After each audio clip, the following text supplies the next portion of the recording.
Okay, so this video will be on the Watchers, who are the angels who came down and slept with human women during the time of Noah, and who produced giants or nephilim, and they caused a bunch of chaos and sin to be committed on the earth. And this is actually an idea that is found in Genesis chapter 6. The Watchers are also mentioned in Daniel, as well as the book of Enoch and Jubilees, two books which are quoted by New Testament authors. So these are, in fact, biblical ideas, so I want to teach about them in this video here. Okay? So Genesis chapter 6, verses 1 to 8, I'm going to start here. It says, "And it came to pass, when men began to multiply on the face of the earth, and daughters were born unto them, that the sons of God saw the daughters of men, that they were fair, and they took them wives of all which they chose. And Jehovah said, My spirit shall not always strive with man, for that he also is flesh, yet his days shall be 120 years. There were giants in the earth in those days, and also after that, when the sons of God," okay, and sons of God is talking about the angels, of course, "they came in unto the daughters of men, and they bare children to them. The same became mighty men, which were of old, men of renown." Okay, and these giants, in verse 4, that is where we get the word nephilim, if you look at the Hebrew root word here, from Strong's Concordance. Okay, verse 5, "And God saw that the wickedness of man was great in the earth, and that every imagination of the thoughts of his heart was only evil continually. And it repented Jehovah that he had made man on the earth, and it grieved him at his heart. And Jehovah said, I will destroy man whom I have created from off the face of the earth, both man and beast, and the creeping thing, and the fowls of the air, for it repenteth me that I have made them. But Noah found grace in the eyes of Jehovah." Okay, so the sons of God, again, those are the angels watchers. I'll show a couple examples of where they are mentioned also in the book of Daniel. You know, the giants, those are nephilim.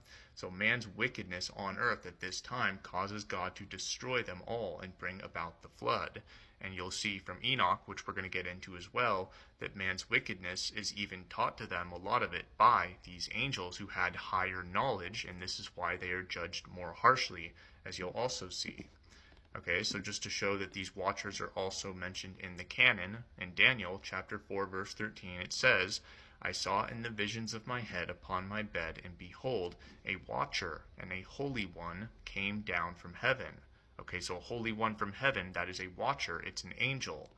Okay, you jump up to verse 17, "This matter is by the decree of the watchers, and the demand by the word of the holy ones."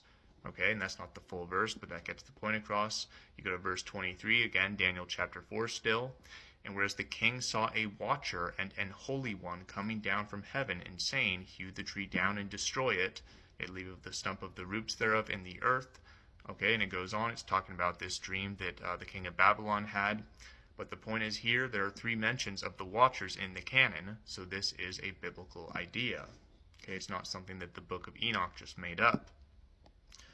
Okay, so now I want to jump to Enoch here, and I'm going to start in chapter 6, although you really are doing yourself a disservice by not just checking out this whole passage. Okay, so Enoch chapter 6, let me scroll that real quick.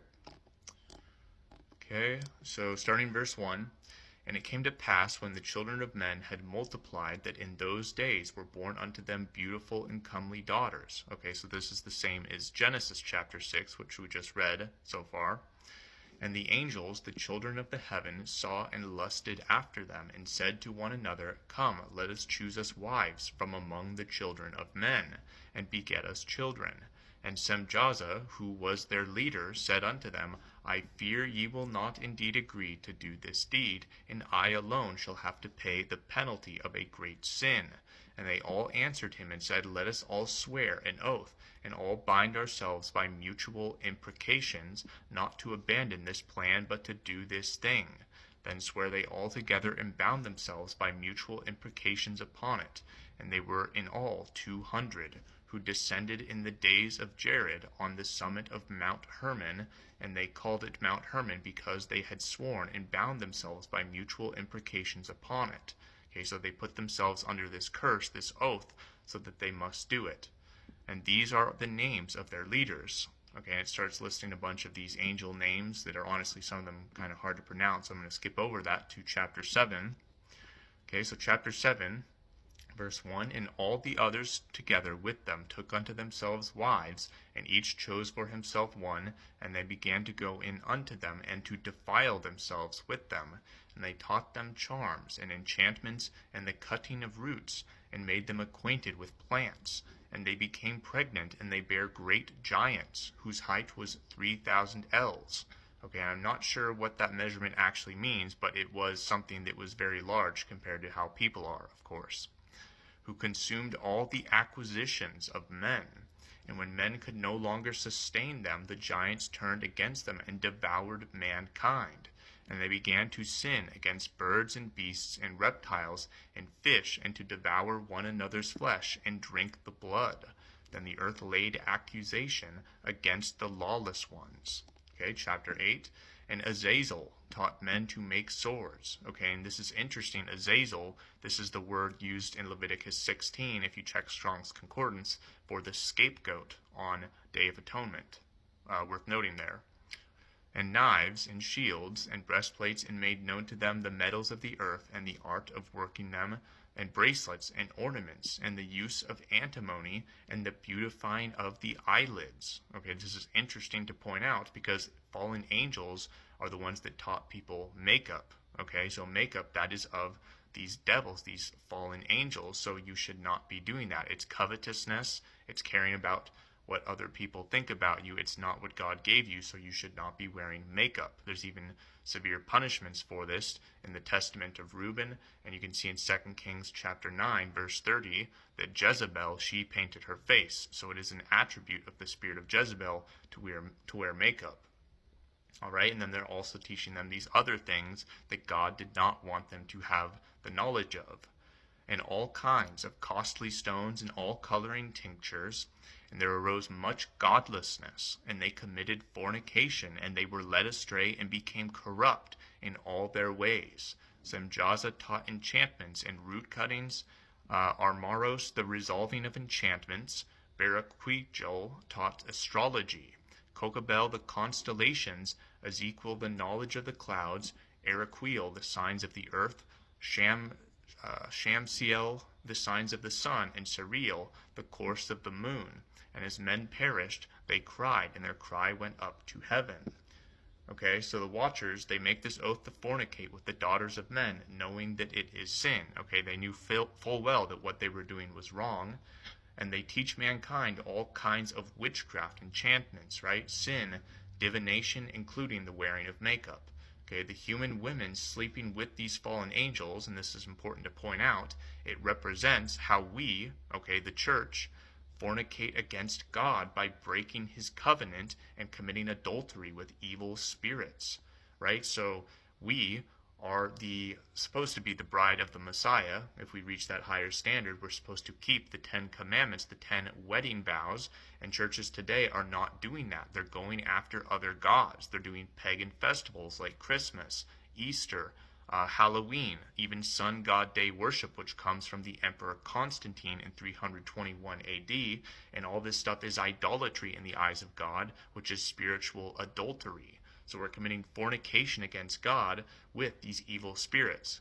And Paul even talks about this in 1 Corinthians chapter 10, verses 20 to 21. It says, "But I say that the things which the Gentiles sacrifice, they sacrifice to devils and not to God. And I would not that ye should have fellowship with devils. Ye cannot drink the cup of the Lord and the cup of devils. Ye cannot be partakers of the Lord's table and the table of devils."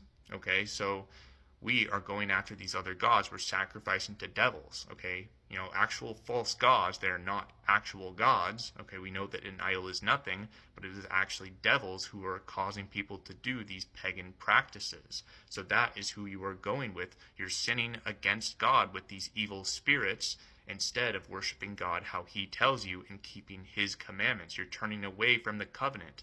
You're turning away from the Sabbath day, Saturday, sunrise to sunrise.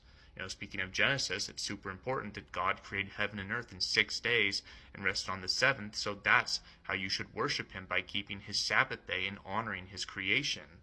right? Not by going after these evil spirits and doing these pagan practices like Christmas and Easter, which have pagan origins. December 25th, that is not the birthday of the Messiah. That is the winter solstice celebration. It's the rebirth of the sun god and several ancient pagan practices and cultures.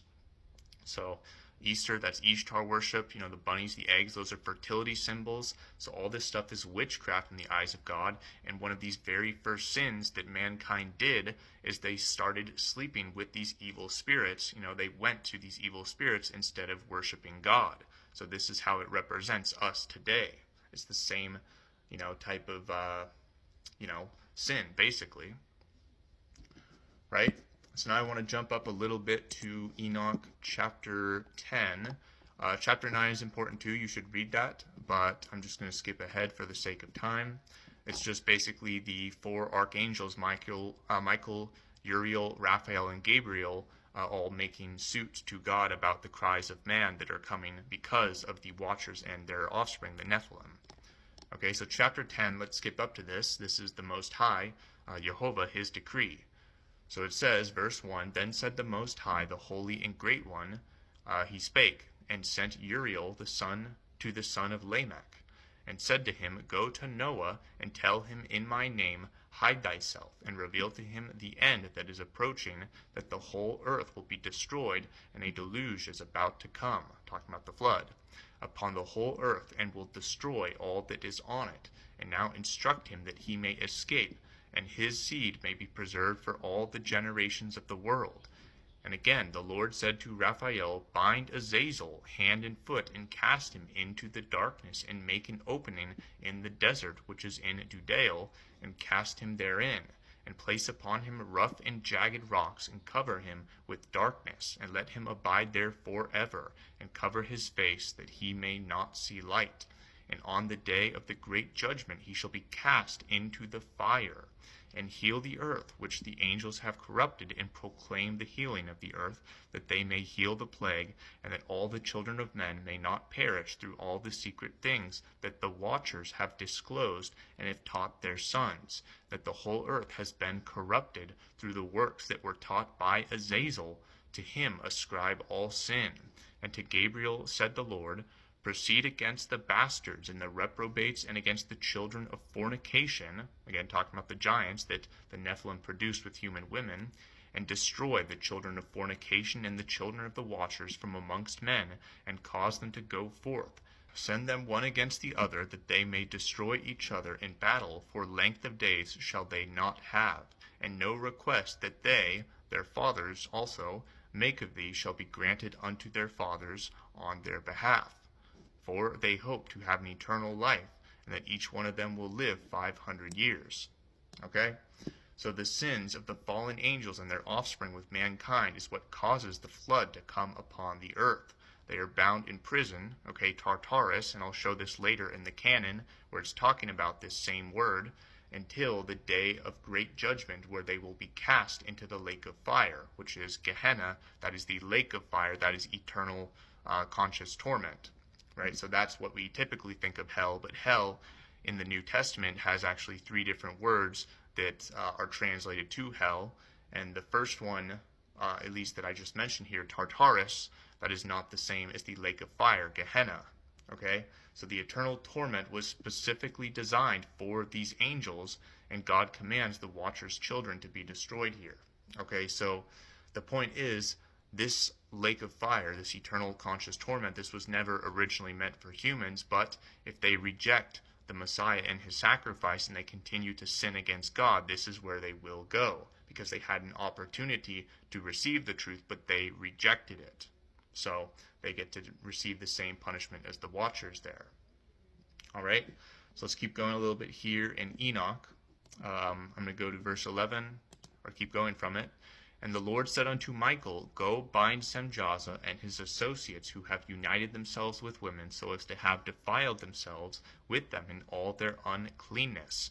And when their sons have slain one another, and they have seen the destruction of their beloved ones, bind them fast for 70 generations in the valley of the earth, till the day of their judgment and their consummation, till the judgment that is for ever and ever is consummated. Okay, and this 70 generations, this is probably not literal, because we also see another example of this in the canon, Matthew 18, verses 22 to 21. It says, Then came Peter to him and said, Lord, how oft shall my brother sin against me, and I forgive him, till 7 times? And Yeshua saith unto him, I say not unto thee until 7 times, but until 70 times 7. So 7, 70, that's often just used as a number of completion, I guess, or just a very large number that is basically talking about an infinite number, okay, or a very large number. So the 70 generations is probably not literal, but the idea here is that they are going to be bound in Tartarus, in hell, until they are cast into the lake of fire on the great day of judgment. And this idea, I will show you, we also see in the canon. Okay, so I'll keep going in Enoch here. I'm in verse 13, And those days they shall be led off to the abyss of fire, and to the torment, and the prison in which they shall be confined forever. And whosoever shall be condemned and destroyed will from thenceforth be bound together with them to the end of all generations. So if you're condemned, you are sent to hell. Well, the lake of fire, that's where the angels originally were going, but you will go with them. And destroy all the spirits of the reprobate and the children of the watchers, because they have wronged mankind. Destroy all wrong from the face of the earth, and let every evil work come to an end. And let the plant of righteousness and truth appear, and it shall prove a blessing. The works of righteousness and truth shall be planted in truth and joy forevermore. Okay, so he's trying to root out all the sin here with the flood. He's going to bound them in prison until even after the great day of judgment, where all mankind will be judged as well, talking about the great white throne judgment. Okay, so the watchers are bound for 70 generations, again, probably not very literal, until the eternal lake of fire judgment, and anyone else who is condemned and destroyed will be cast into it with them. Okay, so now I want to go to Matthew 25, verse 41, where the Messiah makes reference to how the angels are originally the ones who are going to receive the lake of fire punishment. It says, Matthew 25, verse 41, Then shall he say unto them on the left hand, Depart from me, ye cursed, into everlasting fire, prepared for the devil and his angels. Right? So this was originally prepared for the devil and his angels. The Messiah is quoting the book of Enoch right here. Okay, and even if you look at the context of this passage, he's speaking to the evil servants who refused to fulfill the royal law. They did not give drink and meat, and did not help the good lost sheep who were in prison when they were in need of help. So the Messiah sees that as them not helping the Messiah himself. Even the least of his brethren, he says, if you do not help them, it's as if you're not helping the Messiah. So the evil servants, they receive some of the greatest condemnation because they have been shown some of the most truth.